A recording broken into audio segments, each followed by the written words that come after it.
Assalamu alaikum wa rahmatullahi wa barakatuh. Ci gaba ga bayanin mu akan dalilai da na ayoyi da hadisai akan wannan abubuwa da aka kawo na nau'in ibada, sai yake cewa dalilu qawluhu ta'ala wa dalilu tawakkul qawluhu ta'ala, dalili na wato dogaro ga Allah da aka ce kowa dogara ga Allah shi kadai, kada ya dogara ga wani wanda ba Allah ba. Allah madaukin sarki yana cewa wa 'ala Allahi fatawakkalu in kuntum mu'minina, lalle ga Allah kadai za ku dogara idan dai ku masu imani ne. Duk lokacin da ka tashi dogara to ka dogara ga Allah shi kadai, kada ka dogara ga wani wanda ba Allah ba. Ka san shi ɗaya za ya yi maka, shi ɗaya zai baka, shi ɗaya zai hana ka. Duk abin da kake bukata ka dogara ka roƙe shi, ka neme shi wajen shi, shi yake da ikon baka shi. To Allah ce idan dai ku masu imani ne to ku dogara zuwa gare shi shi kadai, ba tare da kun wato dogara ga wani wanda ba shi ba. To qawluhu ta'ala, wa qawlu da Allah madaukakin sarki yake cewa a wani wurin, wa man yatawakkal 'ala Allah fa huwa hasbuhu, duk wanda ya dogara ga Allah to Allah ya san mishi. Duk wanda ya maida lamarin shi ga Allah, ya yarda da Allah shi ke bada, shi ke hanawa, to kuma shi ke kashewa, shi ke rawa, shi ke komai, ke gudanar da komai, ke bada duk wato abin da ba su ka bukace shi, to ya tabbatar ga Allah ake samu wannan. Ya dogara gare shi to Allah ya isan mishi, Allah ya isan mishi, zai yi mishi duk abin da yake bukata. Dalilu ragabatu wa rahabatu wal khushu'i, dalili na arragaba da arrahaba da aka yi bayani, wato kwaɗayin rahama da tsoron azaba da kuma kaskantar da kai zuwa ga Allah. Allah madaukakin sarki yana cewa, wato qawlu ta'ala, Allah yana cewa innahum kanu yusari'una fil khairati wa yad'unana ragaban wa rahaba wa kanu lana khashi'in. Da cikon ayan nan, wato innahum kanu yusari'una fil khairati wa yad'unana ragaban wa rahaba wa kanu lana khashi'in. Allah madaukakin sarki ya ce lalle su bayu na gari na kwarai masu imani, lalle yusari'una fil khairati, suna gaugawa a wajen aikin alheri, suna kokarin aikata ayyukan alheri. Wa yad'unana ragabatan wa rahaba, suna bota mana inji Allah madaukakin sarki, suna masu kwaɗayin rahama da gafara a wajen mu, kuma suna masu tsoron azaba da uquba daga gare mu. Wa kanu lana khashi'ina, kuma gare mu suke kaskantar da kai, gare mu suke wato kaskantar da kai zuwa gare mu, ba sa kankantar da kansu akan kowa ko akan komai sai ga Allah madaukakin sarki. Suna bauta mishi dan neman rahamar shi da fatan samun rahamar shi da kuma tsoron azabar shi, sannan kuma suna gaugawa wajen aikin alheri. Wannan ya zo a wani wuri da inda Allah yake ba da bayani akan annabawan shi da bayan shi na gari kenan, tun daga annabawa da masu mabiyan su kenan, masu imani, to suna duk aikata aiki, suna gaugawa wurin aikata alheri, kuma suna tsoron Allah, suna kaskantar da kai zuwa gare shi, suna bauta mishi dan neman rahamar shi, suna wato kuma kwaɗan wato rahamar shi da gafarar shi, suna tsoron azabar shi. Kenan ka haɗa tsakanin abubuwa guda biyu, shine malamai suke cewa wato kana bauta ma Allah dan fatan rahamar shi da gafarar shi, kuma kana jin tsoron azabar shi. Kai wannan zama kana fatan rahamar shi, kana tsoron azabar shi. Wa dalilul khashiyati qawluhu ta'ala, dalili na jin tsoro da aka ce ka ji tsoron Allah. Allah madaukakin sarki yana cewa wala takhshawhum wakhshawni, kada ku ji tsoron kowa a cikin halitta, kada ku ji tsoron wasu daga cikin bayuna, ku ji tsoro na inji Allah madaukakin sarki. Ba za ka ji tsoron kowa ba, sai dai ka ji tsoron Allah madaukakin sarki, wanda muka ce tsoro na ibada. Tsoro na ɗabi'a wannan ba a hana ka ba, ka ji tsoron wani abu mai cutarwa, ka ji tsoron kunama, maciji da duk wani abu mai iya cutar da kai a ɗabi'ance, wannan tsoro ne na ɗabi'a. Amma tsoro na ibada, zan Allah kawai kake jin tsoron shi, ba wani ba. Nan ma ta ƙara haudu mana taghyirin nizam.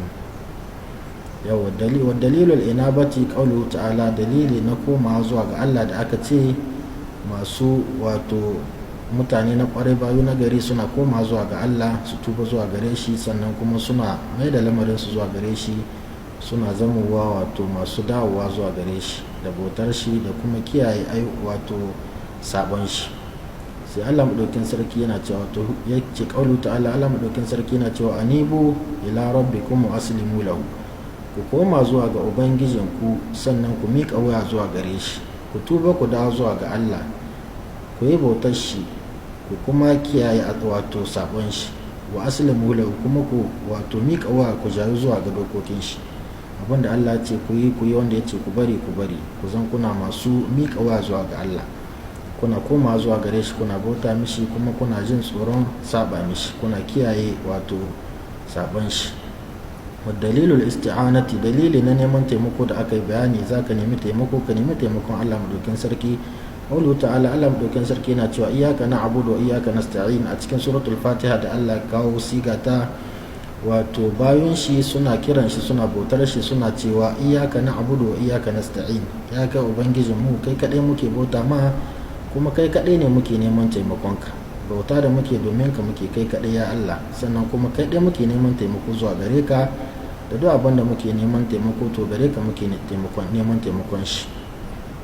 Wannan a suratul fatiha. Fil hadis, a cikin hadisi ya zo a hadisi inda annabi ya ce idza sta'anta fasta'in billahi, idan har zaka nemi taimako to ka nemi taimako zuwa ga Allah. Allah kadai ake neman taimakon shi, ba a neman taimakon kowa a cikin al'amarin da ba mai iya yin shi sai Allah. Akwai neman taimako wanda aka sani na ɗabi'a, kamar abin da dan uwanka zai iya yi na taimaka maka a wani aiki ko a wata hanya da zai maka ko wani tallafa maka da zai yi, wannan abu ne dan adam Allah ba shi ikon yi, to wannan babu lahi ka nemi wani ya taimaka ma ga wani abun da yana iyawa, wani kama min in dora, kama min in sabke, wani taimaka min da kaza da abu kaza, kaga wannan yana da halin yin maka, to wannan ba shi ake magana ba. Neman taimako na ibada, wani ba ni kaza, wani arzutani, wani ba ni lahiya, wani tsare ne daga cutarwa, wani kaza, to wannan kaga ba za ka nemi taimakon wani ba a irin wannan yanayi na ibada, sai ka nemi taimako wajen Allah. Abin da ya shahi ibada ka nemi taimako wajen Allah. Annabi ya ce wa idza sta'anta fasta'in billah, idan zaka nemi taimako ka nemi taimako zuwa ga Allah madaukakin sarki. Wa dalilul isti'azati, da aka ce neman tsari ga Allah ake neman tsari shi kadai, qauluhu ta'ala da Allah madaukakin sarki yace qul a'udhu bi rabbin nas, a wannan sura ta suratul nas, da Allah madaukin sarki yake ce ma annabi tsira da aminci Allah su tabbata gare shi ka ce ma wato al'umma ko halittu a'udhu bi rabbin nas, ni da kaina ina neman tsari, ina neman kariya a wajen ubangijin mutane. Ka ce da su ni ma ina neman tsari a wajen ubangijin mutane, ga Allah nake neman tsari, idan na nemi tsari ga Allah kawai nake nema ba ga wani ba. To kaga annabi da kanshi Allah ya ce ma al'umma, ce ma halittu ni ma ina neman tsari a wajen Allah, duk abin da zan nemi tsari to zan nemi Allah kare ni, ya tsare ni da tsarin shi da kare shi. Wa dalilu istighathati qawluhu ta'ala, dalili na cewa neman agaji wajen Allah ake neman agaji da tallafi da dauki. Allah madaukin sarki yana cewa istastaghithuna rabbakum fastajaba lakum, wato ku tuna lokacin da kuka nemi agaji a wajen ubangijinku kuma ubangijin ku ya karba muku, ya kawo muku agaji. Wannan ya zo a lokacin da wato sahaba annabi tsira da aminci Allah su tabbata gare shi wato suka nemi agaji ga Allah a lokacin yaƙi, Allah kuma ya kawo musu ɗauki, ya kawo musu agaji. To sai Allah ke tunatar da su cewa iz tastabithuna rabbakum fastajaba lakum, ku tuna wannan lokaci da kuna cikin tsanani da damuwa da kunci, kuka nemi taimako, kuka nemi agaji a wajen Allah, kuma Allah ya kawo muku agaji, ya karba muku, ya ba ku cin nasara. To kuma sauran musulmi da wanda yake buƙatar agaji, ya shiga kunci, ya shiga hali na damuwa, ya shiga takaici da damuwa da hali na rayuwa, to ya nemi agaji wajen Allah madaukin sarki, Allah zai kawo mishi agaji. Da haka ga Allah kaɗai ake neman agaji da tallafi da ɗauki, kuma Allah ya kawo agaji, ya kawo tallafi, ya kawo ɗauki. To duka musulmi su mai da lamarin su ga Allah, su nemi agajin shi, Allah zai kawo musu agaji. Wa dalilu dhabh, dalili na yanka, da aka ce yanka ana shi domin Allah, ba a yanka domin wani wanda ba Allah ba. Qaulu ta'ala, Allah madaukin sarki yana cewa wal inna salati wa nuski wa mahyaya wa mamati lillahi rabbil alamin la sharika lahu wa bidhalika umirtu wa ana awwalul muslimin. Allah ya ce ka ce musu, ka ce da bayu, inna salati, lalle yanka da nake, wato sallah da nake yi, wa nuski da yanka da nake yi, wa mahayaya rayuwata da nake tare da ita, wa mamati mutuwata da za ta zo gare ni, lillahi rabbil alamin, dukkan ta tabbata ga Allah ne, mallakin Allah ce, Allah ne yake da sarrafi da wannan. La sharika lahu, Allah baya da abokin tarayya a cikin wannan al'amura. Wa bidhalika umirtu, ni ma da haka aka umarce ni. Wa ana awwalul muslimin, kuma ni ne farkon musulmi.